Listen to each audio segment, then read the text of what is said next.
ഇന്ന് തന്നെ ഡൗൺലോഡ് ചെയ്യൂ. കാണൂ നിങ്ങളുടെ ഫേവറേറ്റ് ഷോസ്. ഈ കുടുംബജീവിതേ വലിയ ഭാരാണെന്നാണ് കുറെ ആൾക്കാരൊക്കെ പറയുന്നത്. പക്ഷേ അതിന് ചില സുഖങ്ങളൊക്കെ ഉണ്ട്. അതാണ് ഇപ്പൊ നിന്റെ മനസ്സിലൂടെ കടന്നു പോകുന്നത്. നമ്മുടെ ജീവിതത്തെ നമ്മൾ എങ്ങനെയാണോ സമീപിക്കുന്നത് അതിനനുസരിച്ചായിരിക്കും അതിലെ സന്തോഷവും സങ്കടവും ഒക്കെ തീരുമാനിക്കപ്പെടുന്നത്. ഒരു കാര്യം ചെയ്, പെട്ടെന്ന് ഗാഥമോളെ ഇങ്ങോട്ട് കൊണ്ടുവന്നേ.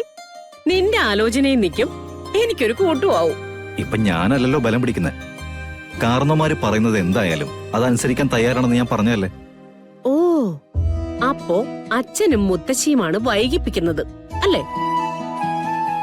എന്നാ നമുക്കൊരു കാര്യം ചെയ്യാം. നമുക്കേ നാളെ തന്നെ വിവാഹ തീയതി അങ്ങ് കുറിപ്പിക്കാം. എന്താ? നാളെ തന്നെ? അതേന്നേ, നീ ഇങ്ങോട്ട് വന്നേ. ഇപ്പൊ തന്നെ ഈ ഹർജി നമുക്ക് മേൽക്കോടതിയിൽ സമർപ്പിക്കാം. എന്നിട്ടങ്ങ് സമ്മതിപ്പിക്കുകയും ചെയ്യാം. വാടാ വാ. എന്തെങ്കിലും ഒരു തീരുമാനം എടുക്കണ്ടേ അമ്മേ? എനിക്കൊരു കാര്യം പറയാനുണ്ട്. അതിന് നീ എന്തിനാ അനുവാദം ചോദിക്കുന്നേ? കുഴപ്പം പിടിച്ച കാര്യങ്ങളൊന്നും നീ ചോദിച്ചു കേട്ടിട്ടുമില്ല. ഇന്നേ വരെ ഒരു കാര്യവും നിർബന്ധമായിട്ട് ചെയ്യണമെന്ന് ഞാൻ പറഞ്ഞിട്ടില്ല. പക്ഷേ ഈ ഒരു കാര്യം നിങ്ങൾ രണ്ടുപേരും സമ്മതിച്ചു തന്നേ പറ്റൂ. താനാദ്യം കാര്യം പറയടോ. അങ്ങനെ പരിഹരിക്കാൻ പറ്റാത്ത എന്ത് കാര്യമാണ് നമ്മുടെ കുടുംബത്തിനകത്തുള്ളത് അല്ലേ?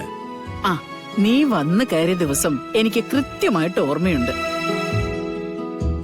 ഒരുപാട് തവണ നിന്റെ അടുത്ത് വന്ന് കുട്ടിക്ക് എന്തെങ്കിലും ആഗ്രഹമുണ്ടോ, എന്താ ഒന്നും മിണ്ടാത്തതെന്ന് ഞാൻ ചോദിച്ചിട്ടുമുണ്ട്. അന്നൊക്കെ ഒന്ന് തലയാട്ടും, അല്ലെങ്കിൽ ഒന്ന് പുഞ്ചിരിക്കും, അത്രേ ഉള്ളൂ.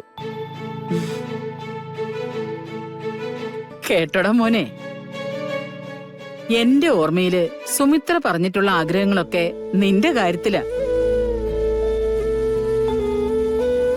ഒരു തവണയോ മറ്റോ എന്തോ ഒന്ന് നടക്കാത്തതിന്റെ പേരില് നീ കരഞ്ഞിട്ടുമുണ്ട് അല്ലേ സുമിത്രേ?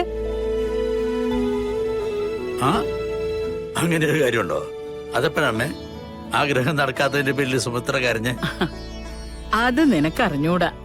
ഞങ്ങള് രണ്ടുപേരും കൂടി ഒരു ദിവസം അമ്പലത്തിൽ പോയി. അവിടെ നിന്ന് ഇറങ്ങുമ്പോ നവീന് വേണ്ടി ഒരു കളിപ്പാട്ടം വാങ്ങിക്കാൻ ഇവള് നോക്കുമായിരുന്നു. തിരിച്ചു വന്നപ്പോ എന്താ സ്ഥിതി? അതവിടെ ഇല്ല. മോനു വേണ്ടി ഒരു കാര്യം തീരുമാനിച്ചിട്ട് നടത്താൻ പറ്റില്ലോ എന്നും പറഞ്ഞ് വഴി നീളെ കരഞ്ഞു ഈ പെണ്ണ്. അമ്മ ഇതൊന്നും മറന്നിട്ടില്ലല്ലേ? ഈ 4 ചുവരിന്റെ ഉള്ളിൽ കിടക്കുന്ന എനിക്ക് ഇവിടുത്തെ കാര്യങ്ങൾ തന്നെയല്ലേ ഓർക്കാനുള്ളൂ. പിന്നെ എങ്ങനെയാ ഞാനതൊക്കെ മറക്കുന്നേ? പക്ഷെ ഞാൻ അറിഞ്ഞില്ല. അറിഞ്ഞിരുന്നെങ്കിലേ ഞാൻ ബഹളം വെച്ചേനെ. എനിക്ക് വേണ്ടി തീരുമാനിക്കപ്പെട്ട ഒരു കാര്യം അങ്ങനെ കിട്ടാതെ പറ്റുമോ? ആഹാ, ഞാൻ ഇപ്പൊ കളിപ്പാട്ട് കടയിൽ പോണോ? അന്ന് ഭാഗിച്ചു തന്നെന്റെ കണക്ക് തീർക്കാൻ.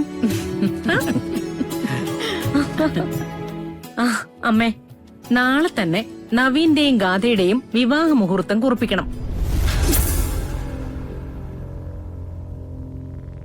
അതാ ഇപ്പോഴത്തെ എന്റെ ആവശ്യം.